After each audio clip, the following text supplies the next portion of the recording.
मध्य प्रदेश में मछली के ड्रग्स कारोबार का मामला भी शांत भी नहीं हुआ कि छत्तीसगढ़ की राजधानी रायपुर से ड्रग्स तस्करी का एक नया खुलासा हुआ है, जिसने हर किसी को हैरान कर दिया, सोचने पर मजबूर कर दिया। पुलिस भी खाक छानती रही। हैरान सिर्फ ड्रग्स तस्करी ने नहीं किया, बल्कि इस तस्करी के तरीके ने सोचने पर मजबूर कर दिया कि कैसे पड़ोसी मुल्क पाकिस्तान से छत्तीसगढ़ की राजधानी रायपुर में ड्रग्स सप्लाई की जा रही थी। उसका तरीका कैसा था, किस नए पैटर्न के तहत युवाओं को ड्रग्स की लत में इन्वॉल्व किया जाता था, इस रिपोर्ट में देख लीजिए। छत्तीसगढ़ में पाकिस्तान की heroin supply Pakistan to Raipur.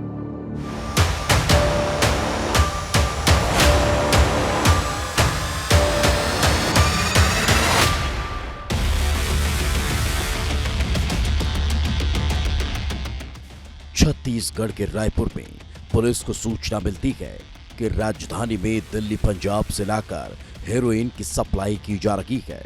Police alert हो जाती है। एसीयू की टीम जांच में जुट जाती है। संदिग्धों पर नजर रखी जाती है। इसी दौरान पुलिस के हाथ बड़ा इनपुट लगता है। टीम तत्काल बिहार के ईडब्ल्यूएस मकान नंबर 504 पे दबिश देती है और जब तलाशी ली जाती है तो खुलासा होता है एक इंटरनेशनल ड्रग्स तस्करी का। यहां से बरामद होती है करीब 412 ग्राम हेरोइन, जिसकी कीमत करोड़ों रुपये में बताई जा रही है। रायपुर पुलिस के द्वारा ड्रग्स के विरुद्ध में कार्रवाई करते हुए एक बड़ी कार्रवाई की है, जिसमें एक अंतर्राष्ट्रीय तस्कर और उसके साथ में 8 अन्य उसके सहयोगियों को गिरफ्तार करने में सफलता प्राप्त हुई है। अंतर्राष्ट्रीय तस्कर इस ड्रग को, हेरोइन को पाकिस्तान के थ्रू पंजाब और पंजाब से ला करके रायपुर तक सप्लाई का काम करता था। यहाँ उसके अलग अलग पेडलर्स थे, उनका एक हब था। उस हब के माध्यम से लोगों को, जो इसके यूजर हैं, जो इसके कंज्यूमर हैं, जो इसका उपयोग करने वाले हैं, उन तक सप्लाई किए जाने का काम किया जाता था। पूछताछ शुरू हो चुकी थी और जो खुलासा हुआ उसने पुलिस के होश उड़ा दिए, क्योंकि ये हेरोइन भारत के किसी कोने से नहीं बल्कि सरहद पार पाकिस्तान से लाई जा रही थी। पाकिस्तान से हेरोइन लाकर छत्तीसगढ़ में खपाया जा रहा था। आखिर कौन कर रहा था तस्करी, कौन है इस गिरोह का सरगना, सब कुछ सामने आ चुका था। लेकिन सबसे दिलचस्प थी वो कहानी कि आखिर पाकिस्तान से माल बुलवाया कैसे जाता था, कैसे ड्रग्स को बॉर्डर पार कराई जाती थी। और जो खुलासा हुआ वो चौंकाने वाला था, क्योंकि ये सब होता था हाईटेक ड्रोन्स के जरिए।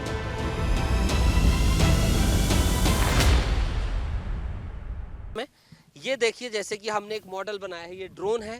ये पूरा एक अच्छी पैकेजिंग करने के लिए, ये समझ लीजिए कि ड्रग्स है, उसको लिया जाएगा और उसको प्रॉपर, अभी हम समझाने के लिए आपको इस तरीके की पैकिंग कर रहे हैं। एक प्रॉपर जो है पैकिंग की जाएगी और उसको पैक करने के बाद समझ लीजिए कि ऐसे ये पूरा एक पैकिंग बनाया जाएगा। ये जो आप ड्रोन देख रहे हैं, इससे कहीं बड़ा ड्रोन उनका होगा, एडवांस ड्रोन होगा।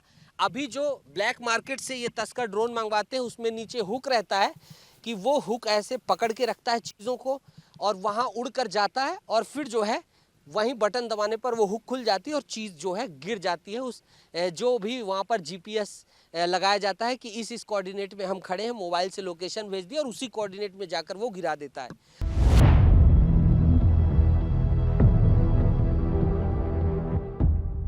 ड्रग्स की तस्करी पूरे शातिराना अंदाज में होती थी। पाकिस्तान से ड्रोन के जरिए माल आता था, जिसे रिसीव करने का प्लान भी फुल प्रूफ होता था। सब कुछ तैयार करने के बाद पाकिस्तान के सप्लायर इसमें बाकायदा सब कुछ सेट कर देते हैं, फिक्स कर देते हैं और फिर जो है उड़ान भरने के लिए ड्रग्स के साथ ड्रोन तैयार हो जाता है। अब ये पाकिस्तान के अंदर किसी गोपनीय जगह में, जंगल के बीच या कहीं घर के ऊपर 4 से 5 किलोमीटर अंदर, या पाकिस्तान आर्मी की सह में, क्योंकि उनका तो कोई भरोसा नहीं है। ड्रग्स को इस तरीके से छोटे से हिस्से में, ये बैगेज बड़ा भी हो सकता है, 2 किलो का, 4 किलो का, ड्रोन का आकार बड़ा हो जाएगा, इस तरीके से कर दिया जाता है। उधर दूसरी तरफ नामुराद भारत में बैठा हुआ एक ड्रग का रिसीवर ड्रग्स का ऑर्डर करके वहां वेट करने लगता है और इस तरीके से कुछ ड्रोन चल देता है।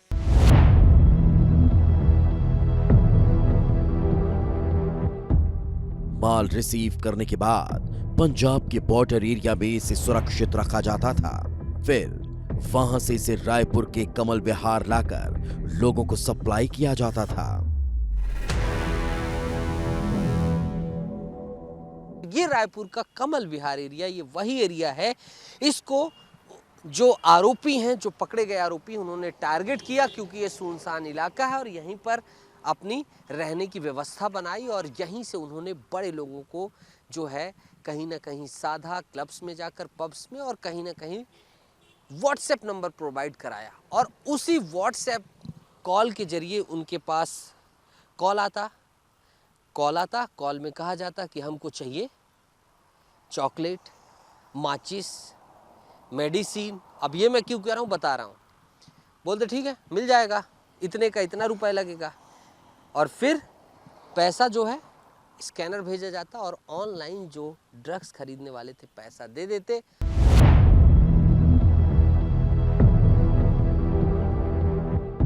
ड्रग्स को सप्लाई करने की भी कई प्लान थे। कुछ जगहों पर चॉकलेट के जरिए भी माल को खपाया जाता था।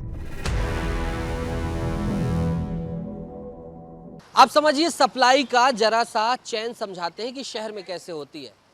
नामचीन बड़े बड़े लोग जो कि ड्रग्स के आदी थे, वो सप्लायर्स को कॉल करते हैं। और समझ लीजिए कि मैं इस वक्त सप्लायर हूँ और मेरे पास एक फ़ोन आता है, और फिर उसके बाद किस तरीके से क्या कुछ होता है ये देखते हैं। हेलो हेलो, हाँ चाहिए। क्या चाहिए? चॉकलेट चाहिए, चॉकलेट। कितनी चाहिए? 2। 2? ठीक है, स्कैनर भेजता हूँ, पेमेंट मार दीजिए 4 रुपये। जी ठीक है, जी, और बताता हूँ व्हाट्सएप में कहाँ क्या कुछ मिलेगा। ठीक है सर। ठीक है।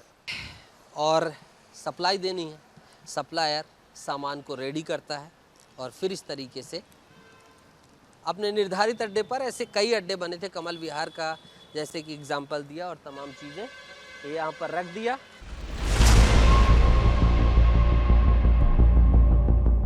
पुलिस ने इंटरनेशनल ड्रग तस्करी गिरोह के मास्टरमाइंड पंजाब के लवजीत सिंह समेत छत्तीसगढ़ में माल की सप्लाई करने वाले आरोपियों को गिरफ्तार कर लिया।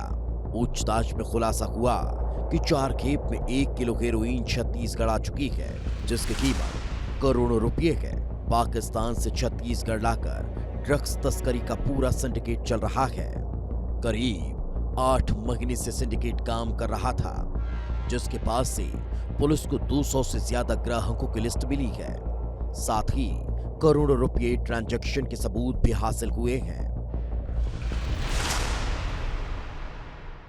ये तीनों व्यक्ति मिले। इन तीनों व्यक्ति से पूछताछ किए जाने पर, तलाशी लिए जाने पर इसके कब्जे से 412.87 ग्राम हीरोइन जब्त हुआ, जिसकी अंतर्राष्ट्रीय मार्केट में कीमत लगभग 1 करोड़ या उससे अधिक की है। इस पूरे प्रकरण में इनसे जब पूछताछ किया गया तो इनके द्वारा बताया गया कि सभी जो डील होती है वो इनके व्हाट्सएप नंबर या फिर इंटरनेशनल नंबर है उसके माध्यम से डील होती है। पैसे का ट्रांजैक्शन QR कोड या पेटीएम के माध्यम से हुआ करती है।